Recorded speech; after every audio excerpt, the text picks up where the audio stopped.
Paul, our camera operator, Paul, is trying to get in on the interview. Listen, look, this is a celebrity. We're talking to him right now. Paul, all right? Zach Gentry is joining us here on 3 and Out. It's uSports Central on a Thursday. You've committed to Michigan. You went to Michigan. You love the campus. You like the coaching staff. One thing that we wanted to ask you, high school-wise, I mean, you played so many significant games. We covered so many of these games. What was one that really just stands out in your mind? Well, that's definitely a couple from my senior season. There were 2 games back-to-back that were most intense games I've ever been a part of. I'd probably say the Mayfield game, just because we were down 21-3 at half, and then kind of just, I mean, I can't even remember the final score, but I think it was in the 50s. Yeah, 50. We won by 1 point in double overtime. You went for a 2-point conversion. You were able to just fall down, because I always said if you fall down, you fall for like 7 yards. That was the joke around here. It was a running joke. Run QB sneak, he'll fall for 7 yards. Yeah, I don't even think Coach Dotson had much coaching to do. Just let Gentry fall forward. You're taking away from 7 yards. Play call. That's messed up around here. I kid. So that moment, and what other moment? Probably the Cleveland game. Right after. The week right after, yeah. I mean, that was another one that was in the 50s also. We won by 1 again. Another 2-point conversion at the end. Yeah, exactly. Yeah, and so I got to play a little D end in the last couple plays, so that was a little. And all they told you was what? Right? Knock it down, right? Yeah. Just Oh, I got so close to the last pass too. Don't try to intercept it. Just knock it down. But everybody wants the pick, right? Yeah. Oh, for sure. Yeah. So okay. With those moments, you say intense moments, you think that's going to help you prepare for those Michigan big moments? Because we talked about 110,000 people screaming down on you. Do you think that almost got you prepared for what's going to happen, or have they tried to forewarn you? I know. I mean, it's good that it was that intense, and I was able to, I guess, keep ahead, keep my head together during those games. But I don't know if you can really simulate, the big house. So I think that's going to be a little different for me. You guys in the semifinals, you lost at Rio Rancho. Very good team, obviously, Rio Rancho. I was curious what you thought about Easton Brewer and the season he had, and him not actually getting an offer to a bigger school. Well, first of all, Easton and I, we know each other a little bit. I'm friends with him. I saw him at some of the camps. I honestly thought that, especially after his article got like 1.4 million views or something like that. I especially thought that after that, I mean, he'd get something. It was kind of a shock to me that nothing happened for him, honestly. I think that he had a good season. I think that he does deserve it. Well, I mean, everyone talks about New Mexico people don't get looked at, but I mean, obviously you've been recruited for a long time now, and I don't know if maybe your physical size caught people's attention more, but do you think New Mexico kids struggle to get recruited at a higher level? Yeah, I think so. I mean, I think there are a handful of kids every year that deserve it. I think Mitchell Cantwell deserves, That's very well said. We've been saying it all year. And so I think there are kids every year that just kind of fly under the radar and never really get looked at. Even some of the local smaller colleges here don't even look at some of those kids. I think it's kind of amazing. Okay, you had a breakout year in basketball last year. People who played against you knew, but last year you were a double-double machine. Were there any people calling you for basketball? No, well, no. I kind of made it. I made it known that I didn't want to play college basketball. I was always passionate about basketball growing up. I played it every year until this year, since I was like 4 probably. But I've always just wanted to play college football. This is where it's at for you. Yeah. 6'7", 240. Can throw the ball. He says you run like a deer, which is such an insult. It's more like why? It's graceful. A gazelle, it's man. graceful. A gazelle is more manly. A deer, like a fawn. Whatever. Let's take a look at the signing from yesterday. You also signed him with a couple other of your buddies. And there's Marshall Metzger. He's going to Santa. He's a great soccer player off to Santa Barbara.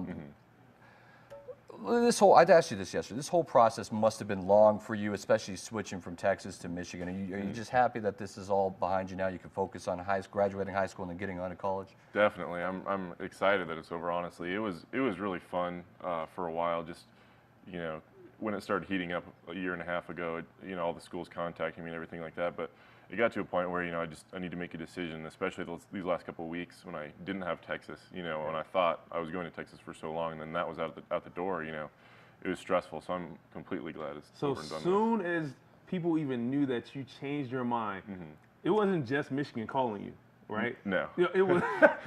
Who called you? Well, I talked to the Michigan coaches, obviously, but I kind of had thought about. Oklahoma State, I was talking to Oklahoma State. University of Florida, I talked to them a bunch. Those were the schools that I really, Nebraska, I talked to Nebraska, but those are the schools I kind of narrowed it down to where I think I'd Yeah, like because to you play. have Florida with a new coaching staff, Nebraska, a new staff, Oklahoma State obviously fits your style. So, okay, those are reasonable and logical choices. I see that. How hard is it to watch your team, your basketball teammates struggle this year? Because those are your guys. You've been playing with them 3-4 years. How hard is it? It's tough just because, I mean, my best friends are on that team, honestly. You know, I got a couple best friends on that team, and, you know, I'm close with all those guys. So it's tough to see. You know, I always wish I were out there, but, you know, they have talent. You know, they just need to put it together a little bit. They're doing all right. Do you have a jersey in your backpack when you go to the games thinking about it? What kind of question? I know he's thinking about it. That is you're grilling him. You know, we said we're just gonna be nice and that's relaxed. what- Those are some tough these are questions. honest- these Talking are about great his questions. lifelong homies that he's playing basketball with and how they're hanging out to dry right now. You're asking him. I mean, come on, let him live. He just signed. Why don't you talk about something positive? Into what I would need to know. All right. Well, where are you getting here? Why didn't you want to play basketball? Well, everyone wants to know. Well, first of all, I did have the jersey at my house. I kept it for longer than I should have. They're going to find you. It's going to be on your bill You're when just you stringing graduate. Roy on, man. You're just stringing him on. That's why I gotta Roy's keep him acting like honest. this. I gotta keep him honest. Okay. You're on the roster still. Every time I check Max Preps, he's like, well, he's probably going to suit up in a week or so. That's ridiculous. Yeah, at the end of the day, I didn't play basketball just because first of all, I wanted to make sure I put on weight. You know, it's always an issue during basketball season, you know, running around so much, losing weight. Second of all, I just didn't want to get hurt. You know, there was a Texas commit a month ago when I was committed there that he was playing basketball, came down awkwardly on his and just snapped his shin in half. I mean, so I mean, it's one of those things where I know I probably wouldn't, but I wouldn't want to, you know, risk my future college career for that. I thought it was a great decision. I think when you got an opportunity to go somewhere, possibly play your first year, I think you have to look after yourself and your family and make that good decision. So, great decision. And I'm glad that you're on our show. Good luck this year. Thank you for having me on. Appreciate everything you're doing and all the exposure you're giving for kids out here. Thank you. Well, okay, we'll throw up Zach's tweet here and just say we got another minute or so. But yeah, we do appreciate it. I mean, coming on the show and everyone, you know, looks out for Zach. Everyone wants to know, is that difficult from growing from your sophomore to your senior year, how much publicity you're getting, especially locally, and how popular you started getting, people recognizing you wherever you're going, and the media attention, people like us always wanting you to come on and talk. I mean, is that difficult? Did you enjoy that process? What's that about?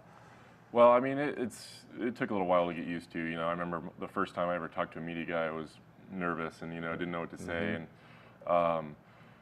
but, you know, it's just something that you kind of get used to, honestly. And it hasn't really affected me at all. You know, I enjoy doing interviews like this. This is fun, you know what I mean? So it took a little while to get used to, but it's nothing that really, you know, bothers me or takes my, you know, mind off of the task. But you're used to it. You had Cullen Neal there, so you actually had a preview into what was going to happen because there's people who wanted him. So you saw the circus a little bit. Yeah. So hopefully it prepared you a little bit. And at Michigan, it's going to be wild. Yeah. I'm going to have, oh man, I can't even imagine. I'm going to have press conferences after practice every day, and it's going to be a little different. Play around. Yeah, they don't play around out there. They do not mess around. When are you shipping off? I know you got your bags packed. Your mom going to be crying. You're going to go out there. Oh, they're going to be happy. Come on. Yeah, happy, but with the happy tears, They man. were proud people yesterday at the signing, for sure. Yeah, they need to get a dog. That's the first thing I'm going to say. But there we go. But I'll be leaving June 20th because they have different semesters. It's more like a quadmester type thing. So I'll be leaving June 20th. You're the man. We look forward to your continued success. Thank you for coming on. That's Zach Gentry off to Michigan. We'll be back with Time Out. We'll get some interviews of the signing in just a moment. You're watching uSports Central. Give Texas the gear to him.